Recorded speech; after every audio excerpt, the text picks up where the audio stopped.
AP EAMCET 2024కి సంబంధించి BiPC వాళ్ళకి pharmacy, Pharm D, BSc nursing అలాగే ఇంకా సంబంధించి కౌన్సిలింగ్ వరకు వెయిట్ చేస్తున్నారు. వాళ్ళకి ఎందుకు లేట్ అవుతుందంటే మనకొచ్చేసరికి ఎంపీసీ స్ట్రీమ్ వాళ్ళకైతే మనకొచ్చేసరికి చాలామంది ధర్నాలు, స్ట్రైక్లు అయితే చేశారు విజయవాడ వెళ్ళి. దానికి సంబంధించి ఎడ్యుకేషన్ మినిస్టర్ వారు ఏం చేశారంటే మనకొచ్చేసరికి MPC stream third phase stream అయితే మనకైతే పెట్టడం అయితే జరిగింది. దానికి సంబంధించి మనకొచ్చేసరికి B pharmacy, Pharm D, BSc nursing counselling వచ్చేసరికి మనకైతే లేట్ అవడం అయితే జరుగుతుంది. ఇప్పుడు ఎంపీసీ వాళ్ళకి థర్డ్ ఫేజ్ కౌన్సిలింగ్ అయిన తర్వాత ఎంపీసీ వాళ్ళకి ఫార్మసీ, ఫార్మడీ కోర్సుల యొక్క అడ్మిషన్ కొరకు కౌన్సిలింగ్ అయితే పెట్టడం అయితే జరుగుతుంది.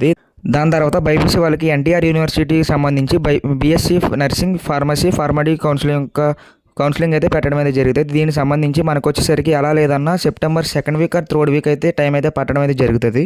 ఎందుకంటే ఎంపీసీ వాళ్ళకి థర్డ్ కౌన్సిలింగ్ వచ్చేసరికి 19th నుంచి 30 వరకు అయితే ఇవ్వడం అయితే జరిగింది. దాని తర్వాత ఎంపీసీ వాళ్ళకి ఫార్మసీ జరిగిన తర్వాత అప్పుడు మనకు వచ్చేసరికి బైపీసీ వరకు అయితే జరుగుతుంది. దీనికి సంబంధించి మనం వచ్చేసరికి 2023 సంవత్సరంలో చూసుకున్నట్లయితే కూడా సేమ్ ఎలానే షెడ్యూల్ అయితే ఇవ్వడం అయితే జరిగింది. దీనికి సంబంధించి మనకు వచ్చేసరికి ఫార్మసీ, ఫార్మడీ కౌన్సిలింగ్ వచ్చేసరికి సెప్టెంబర్ నెలలో అయితే జరగడం అయితే జరిగింది. సెప్టెంబర్ లేదా అక్టోబర్లో అయితే జరగడం అయితే జరిగింది. అలాగే ఈ ఇయర్ కూడా జరుగుతుందని మనకైతే అధికారుల నుంచి ఇన్ఫర్మేషన్ ప్రకారం నేనైతే వీడియో అయితే చేయడం అయితే జరిగింది. బైపీసీ కౌన్సిలింగ్ సంబంధించి ఏ విధమైన అప్డేట్ వచ్చినా మన ఛానల్లో పెట్టడం అయితే జరుగుతుంది. మన ఛానల్ సబ్స్క్రైబ్ చేయండి, లైక్ చేయండి, అలాగే మీ ఫ్రెండ్స్ అండ్ ఫ్యామిలీ మెంబర్స్ కూడా షేర్ చేయండి.